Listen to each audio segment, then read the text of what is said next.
வணக்கம் ஐயா. இப்போ இந்த லோக்சபா எலெக்ஷன்ஸை பற்றி பேசும்போது பொதுவாக தமிழ்நாடை மையமாக வச்சு பேசும்போது எல்லாரும் பரவலாக இங்கே எல்லாரும் சொல்கிற விஷயம் என்னன்னா திமுக ஸ்வீப் பண்ண போகிறாங்க, எல்லா சீட்ஸையும் திமுக வின் பண்ணிடுவாங்கன்றாங்க. சில பேர் என்ன சொல்கிறாங்கன்னா மேபி ஒன்னோ ரெண்டோ 3 சீட்ஸ் வந்து அதிமுக வின் பண்ணலாம் அப்படின்ற மாதிரி சொல்கிறாங்க. பட் எல்லாருமே திமுக ஜெயிச்சிருவாங்கன்ற மாதிரி சொல்லி முடிச்சிடுறாங்க. ஸோ விவாதங்கள் எல்லாம் பெருசாக பேசுறதுக்கு தமிழ்நாட்டில் எதுவுமே இல்லை. ஸோ இப்போ நான் என்ன யோசிச்சேன்னா, நம்ம அதிமுகவை மையமாக வச்சு கொஞ்சம் பேசுவோம். அதிமுகவை பொறுத்தளவில் அம்மையார் ஜெயலலிதா அவர்கள் மறைவுக்கு அப்புறம் அதிமுகனால பெரிய வெற்றிகளை கொடுக்க முடியல. அதுவும் குறிப்பாக இபிஎஸ் அவர்களோட தலைமையில் அதிமுகவுக்கு பெரிய வெற்றிகள் கொடுக்க முடியல. ஸோ இப்போ இபிஎஸ் அவர்களை பொறுத்தளவில் ஒரு லீடரா ஒரு வெற்றியை கண்டிப்பா அவரு கொடுத்தாகணும், டெலிவர் பண்ணி ஆகணும். அப்பதான் கட்சிக்காரங்க அவர் மேல நம்பிக்கை வைப்பாங்க, அவரு கீழே மொபிலைஸ் ஆகும். ஸோ அந்த மாதிரியான ஒரு கட்டாயத்துல இருக்காங்க.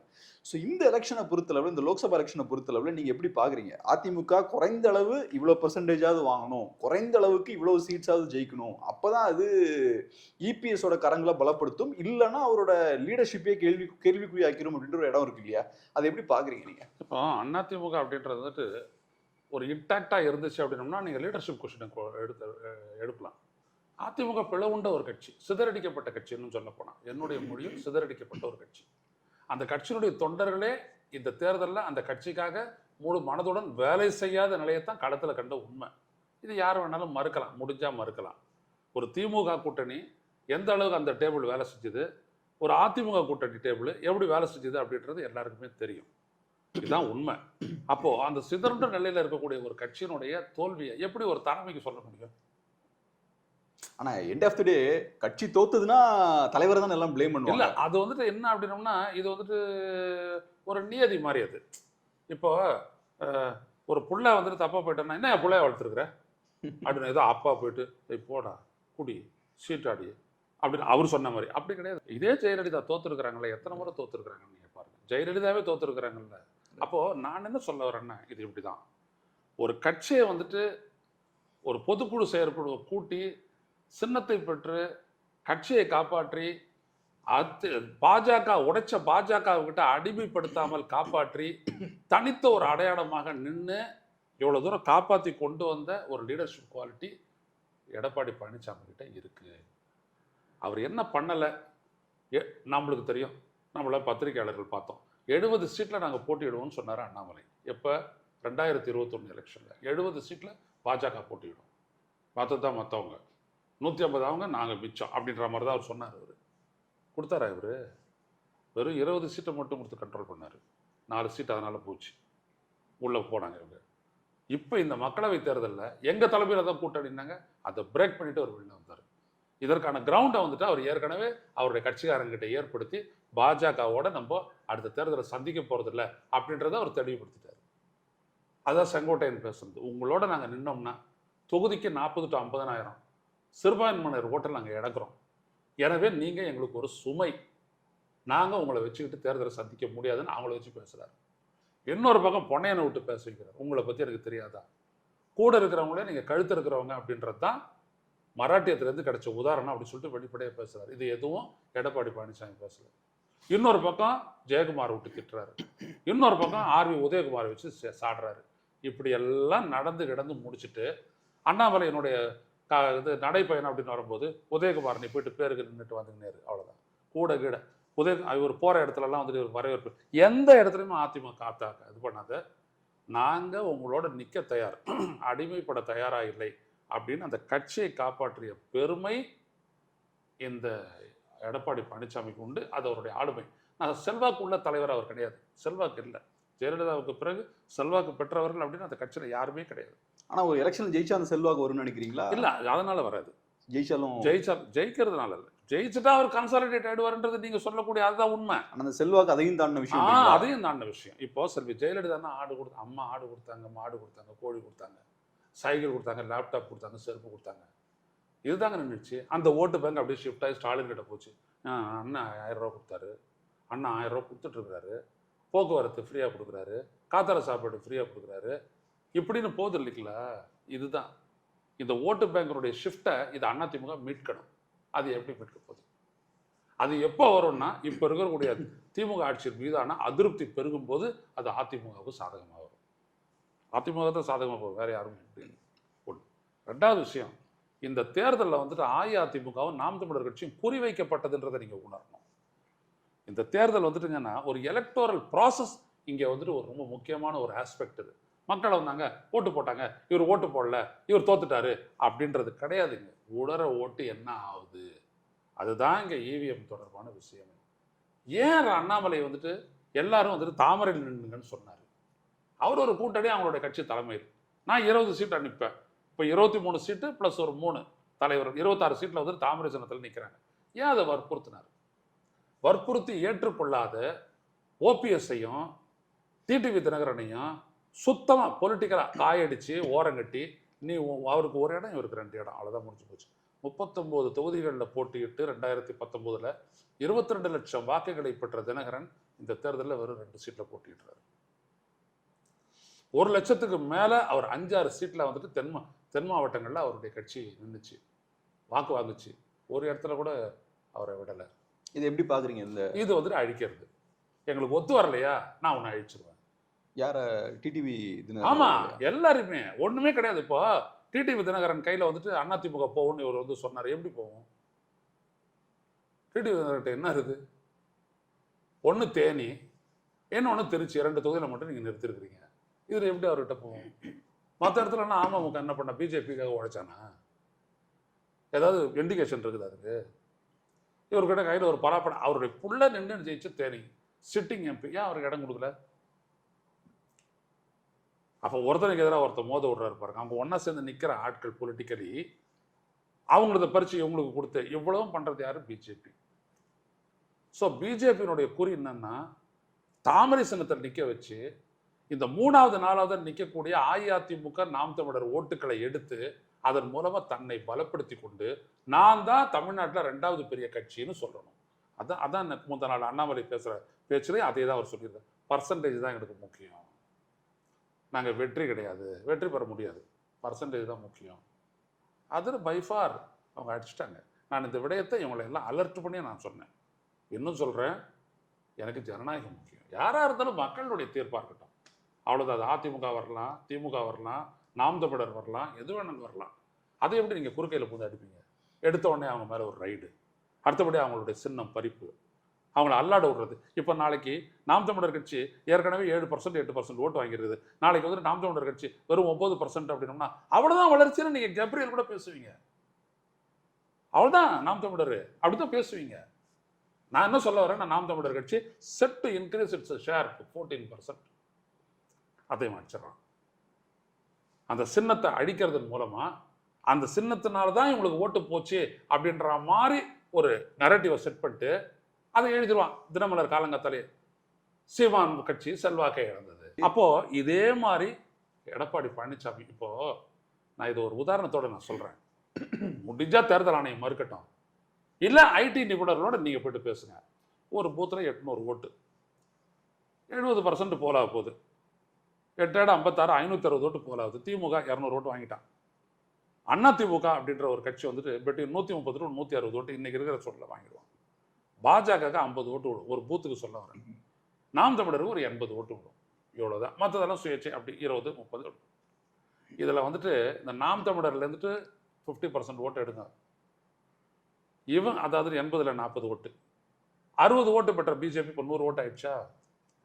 இந்த எடப்பாடி பழனிசாமி அதிமுக இருந்துட்டு வந்துட்டு ஒரு 40 to 40 ஓட்டை எடுத்துருங்க. அதில் 3ல் ஒரு பகுதி ஓட்டை எடுத்துருங்க. எடுத்து போட்டிங்கன்னா 140 150 ஓட்டு ஆயிடுச்சா? இப்போ பிஜேபி இது அதிமுக 3வது கட்சி ஆயிடுச்சு பாருங்க, பிஜேபி 1வது கட்சி ஆயிடுச்சு. சிம்பிள், இவ்வளோதான். இதான் கரெக்டிங். இதுதான் பண்ண போறாங்க. இப்போ இதில் ஒரு கேள்வி, நீங்கள் ஃபர்ஸ்ட் பேசும்போது ஒரு விஷயம் சொன்னீங்க. இப்போ மக்களுக்கு திமுக மேலே அதிருப்தி வந்துச்சுன்னா அவங்க அதிமுக தான் வாக்களிப்பாங்க அப்படின்ற மாதிரி ஒன்று சொன்னீங்க இல்லையா? பட் இப்போ இருக்கக்கூடிய கள நிலவரம் என்னன்னா, சில மாற்றங்கள் ஏற்பட்டிருக்கு. ஒன்று, நீங்களே சொன்னது போல நாம் தமிழர் ஸ்ட்ராங்காக இருக்காங்க. ஸோ இப்போ அவங்க 8% ஓட்ஸ் வாங்கியிருக்காங்களா? இப்போ 7-8% வாங்கியிருக்காங்க. நீங்கள் சொல்கிறது என்னன்னா 14 வரைக்கும் போகிறதுக்கான வாய்ப்பு இருக்குன்னு நீங்கள் சொல்கிறீங்க. ஸோ கன்சர்வேட்டிவ் எஸ்டிமேட்னா 8, 9, 10ன்னு வச்சுப்போமே, அவ்வளோ தூரம் போகிறதுக்கான வாய்ப்பு இருக்குது. பாஜகவும் கொஞ்சம் க்ரோ ஆகிருக்காங்கன்ற மாதிரி தான் சொல்கிறாங்க. அவங்களோட பர்சன்டேஜும் இன்க்ரீஸ் ஆகிறதுக்கான வாய்ப்பு இருக்குன்றாங்க. ஸோ அவங்களுக்கும் கொஞ்சம் நம்பர் இன்க்ரீஸ் ஆக போகுது.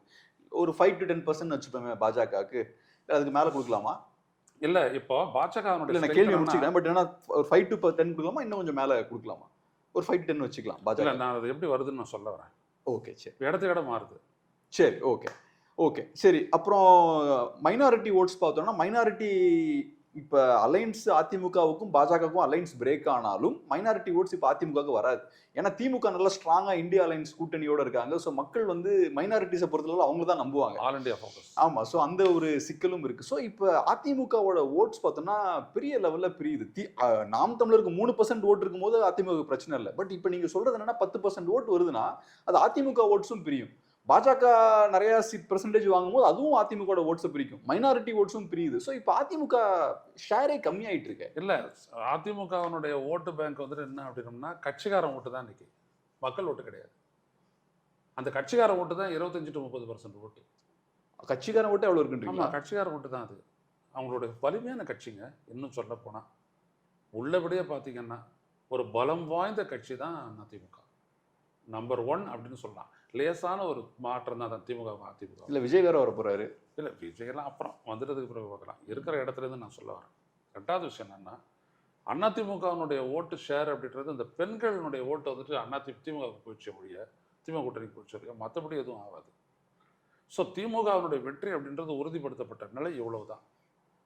அவங்க வந்துட்டு 600 ஓட்டு 500 ஓட்டுல 200 ஓட்டு வாங்கிடுவாங்க. 200 ஓட்டு 250 ஓட்டு. நான் அதை ஏன் சொல்றேன்னா பொதுவா அதிமுகவோட ஸ்ட்ரென்த் என்னன்னா அவங்களோட கோர் ஓட் வந்து 35% இருக்கும்.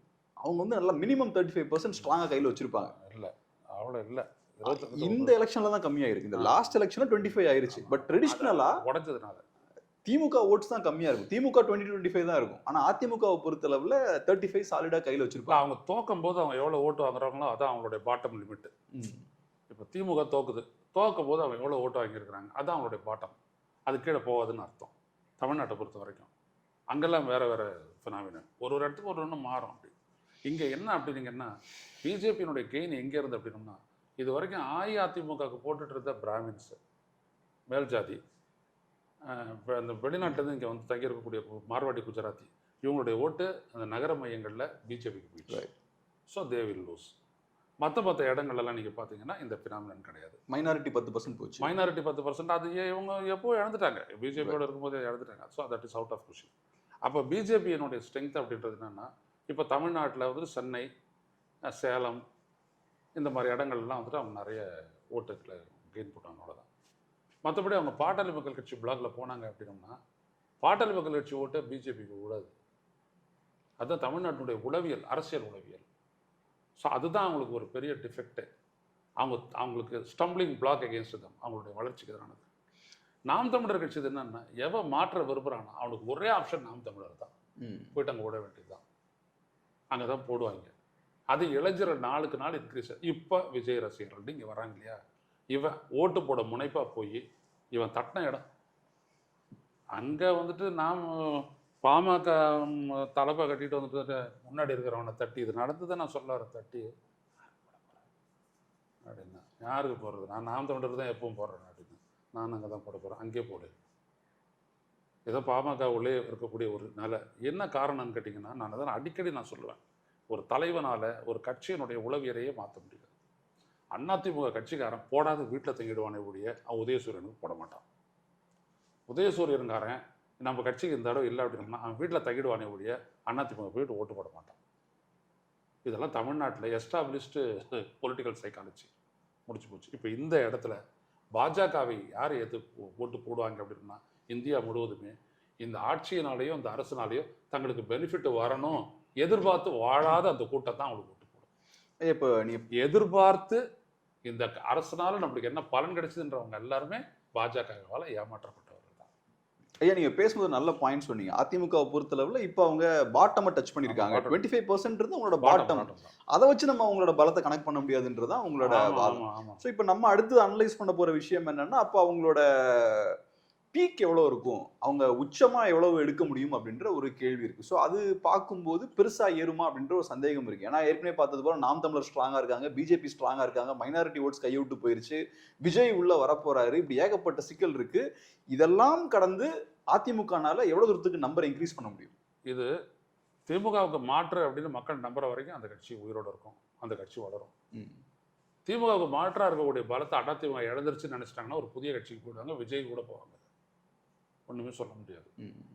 விஜய் ஒரு பொலிட்டிக்கல், அந்த நம்பிக்கை மக்களுக்கு இப்ப விஜய் இருக்கா? வந்துட்டு ஒரு பொலிட்டிக்கல் நடிகர் கிடையாது. விஜயகாந்த் மாதிரி அவர் ஒரு பொலிட்டிக்கல் நடிகர் கிடையாது. அவர் பாலிடிக்ஸ்லயே விஜயகாந்த் அப்படியே எடுத்துட்டு போனார் ரசிகர் மன்றத்தையே. விஜய் அப்படி கிடையாது. ஸோ விஜய் வந்துட்டு இப்போ ஜூன்ல அவர் கூட்ட போற மாநாடை பொறுத்து தான் எல்லாமே வந்துட்டு நடக்கும். அதுக்கப்புறம் தான். ஆனா இது வரைக்கும் விஜய் ரசிகர்கள் யாருக்கு ஓட்டு போட்டிருப்பாங்க? நாம் தமிழருக்கு தான் போட்டிருப்பாங்க. அதுதான் அவர் அடிச்சாரு. யாரு ரொம்ப ஸ்ட்ராட்டஜிக்காக அடிச்சாரு சீமான். என்ன, எதிர்காலத்துல நான் விஜயோட கூட்டணிக்கு போவேன். ஆரம்பத்துல இருந்து தம்பி விஜய், தங்கச்சி விஜய் அப்படின்னு சொல்லிட்டு அவர் போட்டார். அவர் போட்டுக்கிட்டு சீட்டை துண்டு போட்டார் அவர். ஸோ அதனால் அது அப்படி தான் போகும். பாஜகவனுடைய வளர்ச்சின்றது வந்துட்டு பார்த்தீங்கன்னா தமிழ்நாட்டில் திட்டமிட்டு அதான் வளரவே இல்லை. அது வளர முனைப்பே காட்டல. அது வெறும் இமேஜ் பில்டப் மட்டும் தான் பண்ணிச்சே ஒழிய தமிழ்நாட்டில் வளருன்ற ஒரு முனைப்போடு அது எதையுமே செய்யலை. ஸோ அதனால் அந்த கட்சியும் வளராது, அந்த கட்சியோட கூட்டணி சேர்ற கட்சிக்கும் பலன் இருக்காது. ஸோ நீங்க ஒரு விஷயம் சொன்னீங்க இல்லையா, இப்போ அதிமுகவை பொறுத்தளவுல மக்கள் திமுகவுக்கு மாற்று அதிமுக தான் அப்படிங்கிற நம்பிக்கை இருக்கிற வரைக்கும் அதிமுக தான் ஓட் போடுவாங்கன்னு. அந்த நம்பிக்கை எப்பயும் இருக்குன்னு நினைக்கிறீங்களா? இப்போ அது இவங்க இந்த தேர்தல் முடிஞ்சுட்டு இவங்க தோப்பாங்க. தோத்துட்ட உடனே இவங்க வந்துட்டு என்ன பண்ணணும், எல்லாத்தையும் மறந்துட்டு சசிகலாவையும் ஒரு ஓபிஎஸ்சி சேர்த்துக்கிறோம் கட்சியில். சேர்த்துக்கிட்டு தொண்டர்களை கன்சாலிடேட் பண்ணிட்டாங்க அப்படின்னோம்னா உயிர் வந்துடும். ஆனால் தன்னை நிலைநிறுத்திக்குள்ள இவங்களை புறக்கணிச்சக்கூடிய அந்த ஸ்ட்ராட்டஜி அடாப்ட் பண்ணார் அப்படின்னோம்னா, அந்த வழிமுறையை அவர் கடைபிடிச்சார் அப்படின்னோம்னா யூபிஎஸ் கஷ்டம். ஏன்னா கன்சாலிடேஷன் எதிர்பார்ப்பாங்க எல்லா இடத்துலையும். நம்ம முதல்ல பலமாகணுன்ற ஒரு பலமாயிட்டோம் மீண்டும் அப்படின்ற ஒரு உணர்வு வந்துட்டு தொண்டனுக்கு ஏற்படணும். அது கொடுக்கணும் எடப்பாடி பழனிசாமியும் அதிமுகவும். கொடுக்கலன்னா போச்சு. இப்போ திமுக பற்றி ஒரு கேள்வி. ஐயா, அதிமுகவினுடைய ஆபத்து வந்துட்டு நாம் தமிழரில் இருக்குது. நல்லா கவனிங்க. நீங்கள் இன்னைக்கு திமுகவுக்கு ஷிஃப்ட் ஆன அந்த ஓட்டு பேங்க்கு நாளைக்கு எப்படி நாம் தமிழருக்கு ஷிஃப்ட் ஆகிடலாம். அங்கதான் ஒரு கேள்வி. ஏன்னா அது ஆபத்தானது. ஒரு பக்கம் விஜய், ஒரு பக்கம் சீமான் அப்படின்றது ஒரு ஆபத்தானது. ஏன்னா சும்மா இவங்களுக்கு அந்தாண்ட மாத்தோம் அப்படின்னு நினைச்சிட்டாங்கன்னா அது ஒரு அலையாச்சுன்னா போச்சு. அங்கதான் ஒரு கேள்வி. இப்போ நீங்க சொன்னது மாதிரி இப்போ திமுகவோட ஓட் பேஸை நம்ம ட்ரெடிஷ்னலா பார்த்தோம்னா, அவங்க கட்சியை ஆரம்பிச்சதுலேருந்து இப்போ வரைக்கும் பார்த்தோம்னா கோர் ஓட் பேஸ்ன்றது 20 to 25% தான் திமுகவோட கோர் ஓட் பேஸ். போன எலெக்ஷன்ல பார்த்தோம்னா ஏறக்குறைய 35% நினைக்கிறேன் போன எலெக்ஷன்ல. இது திமுகவோட சக்தியை மீறின ஓட் பர்சன்டேஜ். அவங்க இந்த மாதிரியான ஓட் ஷேரை இது வரைக்கும் வாங்கினதே கிடையாதுன்னு நினைக்கிறேன். பெரிய லெவலில் இன்க்ரீஸ் ஆயிருக்கு அவங்களோட ஓட் பர்சன்டேஜ். இப்போ திமுகவோட இந்த வெற்றிக்கு காரணம் திமுக கட்சி பலமாக இருக்கான்னு பார்த்தோம்னா கட்சி கிரவுண்ட்ல பலமாகல, தொண்டர்கள் அதிகமாகல, அதெல்லாம் நடக்கல. ஆனால் ஓட்ஸ் மட்டும் இன்க்ரீஸ் ஆயிருக்கு. ஸோ அப்போ அந்த ஓட்ஸை தக்க வைக்கிறதும் திமுகவுக்கு ஒரு சேலஞ்ச் தான். நீங்க சொன்ன மாதிரி அந்த மக்கள் அதிருப்தி ஆயிட்டாங்கன்னா ஏதோ ஒன்று நம்பிதான் அவங்க ஓட் போட்டிருப்பாங்க. அதிருப்தி ஆயிட்டாங்கன்னா நாம் தமிழருக்கு போறதுக்கு வாய்ப்பு இருக்கு, விஜய்க்கு போறதுக்கு வாய்ப்பு இருக்கு. அதை எப்படி பாக்குறீங்க? அதை ஆமா, அதான் ஆபத்து. எப்பொழுதுமே ஒன்று சொல்றேன், politics will always be in a constant threat. இதனுடைய எனிமையை கண்டுபிடிக்கணும். அது எனிமின்னா உன்னுடைய பலவீனம், இவங்களுக்கு பலவீனம் இன்னொருத்தருக்கு லாபம். பிஜேபி எனிமின்றாங்க, அது போதாதுன்றீங்களா? இல்ல, பிஜேபி எனிமி அப்படின்றது சாதாரண விஷயம். தமிழ்நாட்டில் வந்துட்டு திமுக டேக்கிள் பண்ணுறதுக்கு அவங்க நினைச்சுக்கலாம். தமிழ்நாட்டினுடைய அரசியல் உளவியல் அவங்க நேராக அந்த பெரும் வெற்றிக்கும் பிஜேபியினுடைய படுதோல்விக்கும் எங்கேயாவது எடுத்துகிட்டு போயிட்டு மலர் வளையம் வைக்கணும்னா அது பெரியார் திடலில் போய்ட்டு மலர் வளையம் வைக்கணும். அவர் போட்ட விதை, அம்பேத்கர் அடித்த அடி, அதுதான் தமிழ்நாட்டில் அரசியல். அதில் ரொம்ப ஸ்ட்ராங்காக அவங்களுக்கு சப்போர்ட் பண்ணது விடுதலை சிறுத்தைகள் கட்சி. அதுதான் உள்ளபடியே பார்த்தீங்கன்னா 3வது பெரிய கட்சி. அந்த கட்சி தான் வந்துட்டு பயங்கரமாக ஸ்ட்ராங்காக நின்றுது.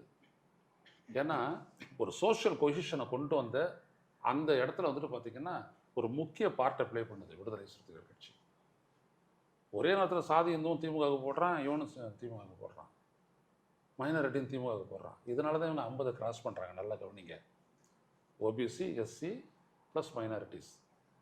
நீங்கள் திமுக அலையன்ஸை சொல்கிறீங்க? ஆமாம், அந்த அலையன்ஸ் வந்துட்டு 50% தாண்டறதுக்கு இதுதான் ஒரே கிரைட்டீரியன். அதனால தான் வந்துட்டு பார்த்தீங்கன்னா எடப்பாடி வந்துட்டு 2 பேர் மேலே குறி வைக்கிறார். ஒன்று திருமாவளவன், இன்னொன்று சீமான்.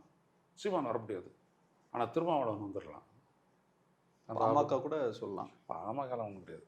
எடப்பாடி என்ன அதை ஃபோக்கஸ் பண்ணுறாருன்னு நினைக்கிறேன். இல்லை, பாமக வந்துட்டு பலன் அடிக்கலை அப்படின்றத வந்துட்டு அப்போயே அவங்க சொல்லிட்டாங்க. உங்களால் நாங்கள் இவரே சொன்னார், நம்ம சிவி சண்முகமே சொன்னார், உங்களால் நாங்கள் பலன் பெறலை அப்படின்ட்டு சொல்லிட்டாரு. பாமகன்ற ஒரு கட்சி வந்துட்டு என்னன்னா அந்த கட்சியினுடைய உண்மையான பலத்தை வந்துட்டு அந்த தலைமை சரியாக பயன்படுத்திச்சா தேர்தல் நேரத்தில் அப்படின்றத சொல்ல முடியாது. இருந்தாலும் அவங்க ஜெயிச்சிருக்கணுமே. ஐயா, கடைசி இந்த பெல்ட்டில் 9 மாவட்டங்களில் அவங்களுடைய ஸ்ட்ரென்த் இருக்கும் போது ஒரு மாவட்டத்துக்கு வந்துட்டு 6 to 8 சீட் இருக்குது. 56 சீட்டில் ஒரு 30 சீட் அவங்க சாதாரணமாக ஜெயிக்கணுமே. அவங்க சரி ஒரு 20 சீட் ஜெயிக்கணும். ஐயா, உங்களை பொறுத்தளவுல கடைசியா இபிஎஸ் அவர்களோட அந்த பொசிஷன் அது நல்லா ஸ்ட்ராங்கா இருக்குன்னு நினைக்கிறீங்களா? இந்த எலெக்ஷன்ல அவர் சரியா பெர்ஃபார்ம் பண்ணலனா, அதிமுக சரியா பெர்ஃபார்ம் பண்ணலனா ஆட்டம் காண வாய்ப்பு இருக்கா? இல்லை, அவரை வந்துட்டு அவர் பலி கொடுக்கணும்னு முடிவெடுத்து பலி கொடுத்துட்டாங்க அப்படின்னோம்னா அந்த கட்சியே தராது. யாரு பலி கொடுக்க முடியும் அவரை? அவர் தானே தலைவரா இருக்காரு. அவர் தான் தலைவராக இருக்கிறாரு. ஒரு வெளியில இருந்து செய்கிறாங்கல்ல, ஒரு வேலையை செய்கிறாங்கல்ல, அப்போ அப்படி செய்யும் போது வந்துட்டு சரிதான். இப்போ இவர் பலி கொடுக்கலையா சசிகலாவை? இவருடைய வளர்ச்சிக்காக இவர் ஓபிஎஸோட சேர்ந்துட்டு ஒரு சசிகலா பலியிடலை. அதே மாதிரி இவரை பலியிடுறதுக்கு இவரு கீழே ஒரு 3 பேர் முடிவு எடுத்துட்டாங்கன்னா ஒரு ட்ரையாங்கிள் இருக்குது இல்லை, அது முடிவு எடுத்துருச்சுன்னா முடிஞ்சு போச்சு. ஸோ அந்த அவங்க செய்யணும் அப்படின்னா இபிஎஸ் செய்ய வேண்டியது ஒன்றே ஒன்று, கட்சியை ஸ்ட்ரெங்தன் பண்ணணும், போனவங்களும் எடுக்கணும், ஒரு பொசிஷனை கொடுக்கணும், கொடுத்துட்டு அவருடைய தலைமையை பொதுச் செயலாளர் அப்படின்ற ஒரு தலைமையை அதை வச்சுக்கலாம். அதான் நீங்கள் சொன்ன மாதிரி இப்போ இபிஎஸ் அவர்களுக்கு கீழே அந்த செகண்டரி லெவல் லீடர்ஷிப் இருக்கும். அவங்க நினைச்சாங்கன்னா எல்லாம் ஒன்று சேர்ந்து மேலே கால மாற்றலாம், அதுக்கான சாத்தியக்கூறு இருக்கு, டாப்பில் பண்ணலாம். எந்த மாதிரியான ஒரு சூழல்ல அப்படிப்பட்ட ஒரு முடிவுக்கு அவங்க போவாங்கன்னு நினைக்கிறீங்க? எலெக்ஷன்ல மோசமா பெர்ஃபார்ம் பண்ணாலா? இல்லை, அதான் அதில் தான் ஒரு நெருக்கடி இருக்குது. நான் நீங்கள் ஒரு ஆப்ஷன் கேட்டபோது அதை நான் சொன்னேன். உண்மை என்ன அப்படின்னோம்னா, இந்த தேர்தல் முடிவுக்கான காரணியாவோ இல்லை காரணமாகவோ எடப்பாடி பழனிசாமி ஆக்குனாங்கன்னா அது அவங்களுடைய பலவீனம். ஏன்னா இது ஒரு மனிதனுடைய விஷயம் கிடையாது. தேர்தல் வெற்றி அப்படின்றது எடப்பாடி பழனிசாமி சார்ந்த விடயம் கிடையாது, கட்சியை சார்ந்த விடயம். அதிமுக என்கின்ற ஒரு கட்சி, ரெட்டையரை என்கின்ற ஒரு சின்னம், கொடி, இதெல்லாம் வச்சுட்டு ஜெயிக்க முடியலன்னா மொத்த கட்சியும் தான் அழுவணும் சேர்ந்து. எப்படி இவரை மட்டும் நீங்கள் புரிஞ்சுக்க முடியும்? எனவே அதாங்க. ஆனால் நீங்கள் இதுக்கு முன்னாடி நடந்த தேர்தல்லாம் எப்படி பார்க்குறீங்க? இதுக்கு முன்னாடி நடந்த தேர்தல்கள்லையும் அதிமுக தோக்குறாங்க. அதுக்கு என்னோட பார்வையில் இபிஎஸ் அவர்கள் மேலே எல்லா பழியையும் போட்ட மாதிரி எனக்கு தெரியல. ஓரளவுக்கு பரவாயில்ல, ஓரளவுக்கு பெர்ஃபார்ம் பண்ணியிருக்காங்க அப்படின்ற மாதிரி எல்லாம் சொல்லிட்டு கடந்து போகிற மாதிரி தான் தெரியுது. நான் பார்த்த அளவில் இபிஎஸ் அவர்களை பின் பாயிண்ட். ரெண்டாவது பெரிய கட்சியாக இருக்கிற வரைக்கும் அந்த கேள்வி வராதுங்க. மூணாவது போயிட்டு அவருன்றீங்க.